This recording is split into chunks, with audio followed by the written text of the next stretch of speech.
Live from downtown Detroit, Local 4 News at 5 starts now.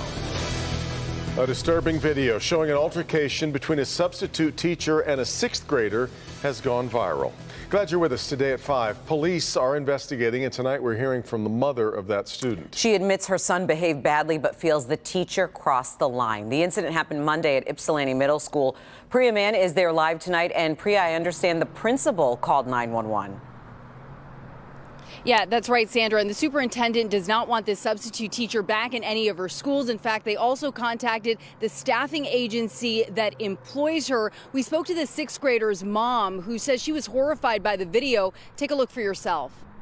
Get out. Get out. This video of a substitute teacher dragging and hitting an 11-year-old student has been viewed on Facebook more than 21,000 times.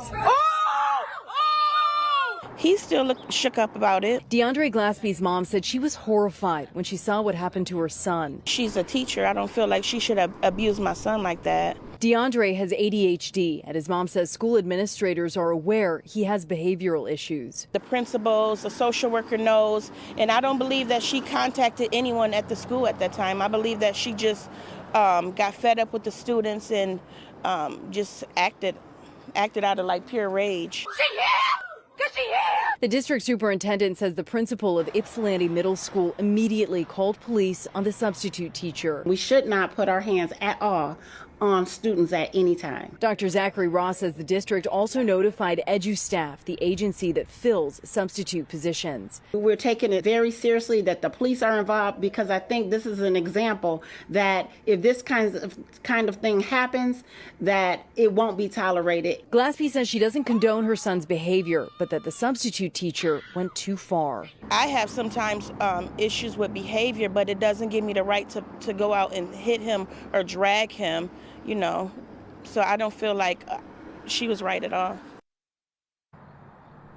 And she also is commending the actions of the principal and social workers here at the middle school, saying they did the right thing by calling 911. You know, I asked the superintendent what her advice was if teachers or substitute teachers find themselves in this type of position where a student is not listening to them. And she said, quite simply, ask for help. She goes, all of this could have been avoided if that substitute teacher had contacted the principal's office. Police are investigating. That substitute teacher has not been charged. Reporting live in Ypsilanti, I'm Priya Mann, Local 4. Yeah. All right, Priya. We have new information tonight on a story we brought you yesterday on Local 4 News at 5, a dog attack on a local school playground. How are the children and what happened to the dog that was caught? Let's get out to Megan Woods with more on what we've learned today. Megan? Well, I have great news. The two girls that were attacked are back home and in good spirits. That's what Detroit Public Schools says. Now, one of the dogs is here at Detroit Animal Care and Control. They tell us that the dog may be a stray. They don't have any tags or any chips to identify the owner, and it's being quarantined for 10 days, and that's standard because they want to check for disease. And now the search is on for that second dog.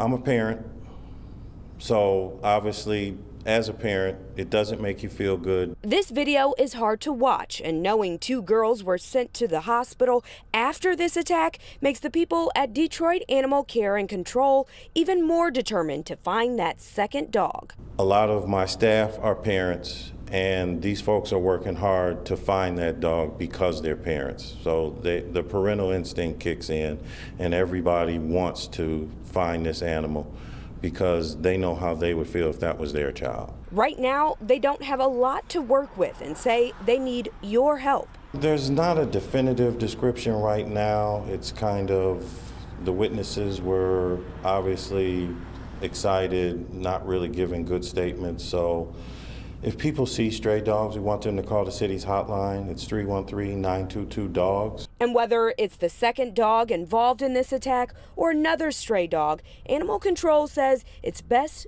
to avoid them. You might want to go in a different direction to avoid the dog. You don't want the dog to get excited and chase you. You don't want to run. He also suggests, as a pedestrian, if you're walking and you see a dog, cross the street and walk on a different side to, again, avoid that stray dog. And it doesn't matter if it's aggressive or not. They're asking you to call the city's hotline for stray dogs. That number again is 313-922-DOGS. Live in Detroit, I'm Megan Woods, Local 4. All right, thank you, Megan. We appreciate the update. After a week of, well, kind of on the chilly side, we're on the upswing now. Yeah, it was cold this week. Some warmth for the weekend, but also some rain as well. Let's get right to Andrew. He's been tracking the very latest path on this wet weather. Sandra and Devin, you're exactly right. We're going to see half sunshine, half showers, and even some thunderstorms. But right now, we are basking in sunshine with temperatures that are in the 50s that everyone can enjoy. 55 degrees over in Pontiac, 57 right here in Wayne County. As you can see, though, we have some showers off to our west. Now, these are not of much concern. These are going to dive down to our south, but thunderstorm activity out in the plains will be getting closer to us as we go through this weekend. Not affecting Saturday, but affecting Sunday. 57 degrees right now, wind at around 14 miles per hour. Visibility is looking good. And look at all that sunshine over downtown Detroit. What a lovely evening shaping up right here in the Motor City, or anywhere you are in the region. It cools off a bit, but not by much. Temperatures fall from the 50s into the 40s as we get closer to midnight, but remaining pleasant. Again, Sunday we've got partly sunny skies. We'll talk about the timing of any shower or thunderstorm activity for the second half of our weekend coming up. All right, Andrew. Well, as would befit an NFL draft held in Las Vegas, the Detroit Lions anteed up big last night to get two exciting young players early in the first round. Yeah, and they came away with one Wolverine in Aiden Hutchinson, of course, and one former Buckeye before his move to Alabama, Jameson Williams. They're both in town to meet with reporters. Bernie's live in Allen Park with more. Bernie? Well, both of them are on the stage right now, Sandra, holding their press conference, speaking to the media. They started late because last night was in Vegas, and as you well know, the evening becomes much longer when you're in Vegas. But Aiden Hutchinson from Divine Child, the University of Michigan, is here, second overall pick. Jameson Williams, the wide receiver out of Alabama, 12th overall. Tore his ACL in the national championship game, but they're saying rehab is going well. He could miss, though, some of his rookie season. We'll have their comments coming up in sports. But it's kind of a different feel to this draft here in this town, probably because they got two of the first 12 selections. Let's head over to Ford Field, where Hopalong Maloney is standing by live with more on that. Good evening, Bernie. You know, it's not for lack of trying that the Lions haven't gotten the right front office, but there is that thought that Brad Holmes, using picks that he got, or at least a pick that he got from the Matthew Stafford trade, that bold move, is moving this team in a dramatically different fashion. In the end, the Lions landing Aiden Hutchinson came as sheer luck. He fell to them. Still, it took sheer gamblers' calculated risk to trade a first and then a high second-round pick to a divisional rival to land Alabama's highly touted but injured Jameson Williams. Mike O'Hara is a former newspaper beat writer and current Lions.com contributor. He's a guy who's seen the Lions flail around and miss on so many first-round picks like Charles Rogers and Joey Harrington. And so he says last night's action leaves him feeling like there's a decidedly new energy in Allen Park. This was a big move, really a big, bold move by Brad Holmes, and to trade up a lot, too, from the 32nd pick is what they had to the 12th pick overall. That's a big deal. This does feel totally different. Former Lions player and now Lions radio analyst Lomas Brown agrees. He sees Coach Dan Campbell and GM Brad Holmes working a plan. So they want to bring in high character guys that are hungry, guys that are going to fight each and every play. The risk here, of course, is if Jameson Williams doesn't pan out and the players Minnesota takes plague the Lions for years to come. Yet there is some consensus that the team, who only won 3 games last year, have the beginning of a team rebuild that showed some green shoots in the second half of last season, and the hope is it can continue this year. And it's refreshing. It really is. It looks different, it feels different, and you know what? I think it is different. And Bernie, I was listening to some sports talk radio this afternoon, and a lot of the people said they really liked the trade up. A lot of people thought they should have gone for defense with that pick at number 12. But you can quibble all about it. Things are decidedly different these days. Back to you, Bernie.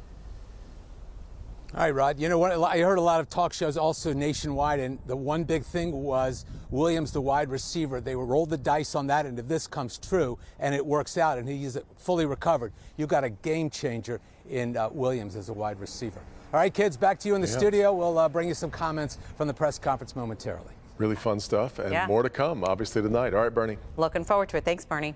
We are getting even closer to potential COVID-19 vaccines for children 6 and under. This as the FDA starts to line up some dates to publicly start to review that data. Experts planning to gather on 3 separate days coming up in June to cover what's already been studied. On Thursday, Moderna asked for emergency use authorization for its COVID vaccines for children younger than the age of 6. We're still waiting for new study results from Pfizer to see if it will, in fact, make a similar request. A Kent County man is in custody after allegedly killing his father and then injuring a deputy.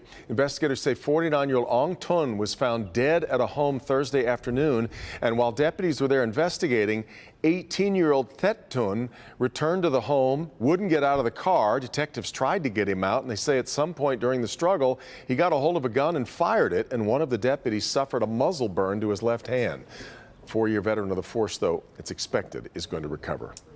An American killed in the war Russia is waging in Ukraine. Still ahead here at 5:30. What we know about the former U.S. Marine who died fighting alongside Ukrainians. And let's check in with Hank. Searching for infant formula, you'll notice a shortage at your local store, and it's all tied to that big recall. Surprising new information regarding that investigation also. It's coming up tonight in my Help Me Hank report. Hank, but first we're learning several elementary students have gotten sick today at a school near Flint. Some of them taken to a hospital. We'll have what officials are telling us next.